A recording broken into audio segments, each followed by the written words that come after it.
iPhoneல எப்படி ஒரு பர்ட்டிகுலரான ஆப்பை லாக் அண்ட் ஹைட் பண்ணுறது இந்த வீடியோவில் பார்க்கலாம். ஃபர்ஸ்ட் நீங்கள் அதுக்கு சாஃப்ட்வேர் அப்டேட் வந்து 18.0ல இருக்கணும். அப்போ தான் உங்களுக்கு இந்த ஃபீச்சர் அவைலபிளாக இருக்கும். நீங்கள் என்ன ஆப்பை லாக் பண்ணணும்னு நினைக்கிறீங்களோ அதை நீங்கள் லாங் ப்ரெஸ் பண்ணால் அந்த மாதிரி 3 ஆப்ஷன் காட்டும். அதில் ரெக்யூர் ஃபேஸ் ஐடி கிளிக் பண்ணால் போதும், ஆட்டோமேட்டிக்காக ஆப் லாக் ஆகிடும். நீங்கள் ஒவ்வொரு டைமும் ஓப்பன் பண்ணும்போது ஃபேஸ் ஐடி இருந்தால் மட்டும்தான் அந்த ஆப் ஓப்பன் ஆகும், இல்லைனா அந்த ஆப் ஓப்பன் ஆகாது. இதுவே நீங்கள் வேணான்னு நினச்சிங்கன்னா திரும்பவும் நீங்கள் லாங் ப்ரெஸ் பண்ணி டோன்ட் ரெக்யூர் ஃபேஸ் ஐடி கொடுத்துட்டா அது கேன்சல் ஆகிடும்.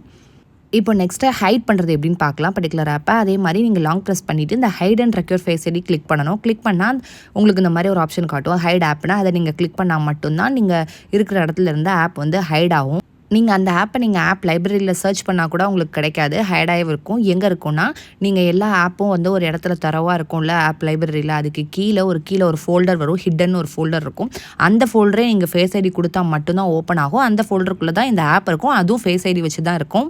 உங்களுக்கு ஹைட் பண்ண வேணான்னா திரும்பவும் அந்த ஆப்பை கிளிக் பண்ணி நீங்கள் லாங் ப்ரெஸ் பண்ணி டோன்ட் ரெக்யூர் ஃபேஸ் ஐடி கொடுத்துட்டா போதும். எந்த இடத்துல ஆல்ரெடி இருந்துச்சோ அதே இடத்துக்கே அந்த ஆப் ப்ளேஸ் ஆகிடும். இல்லை ஏதாவது டவுட் இருந்துச்சுன்னா கீழே கமெண்ட்ஸில் கேளுங்க.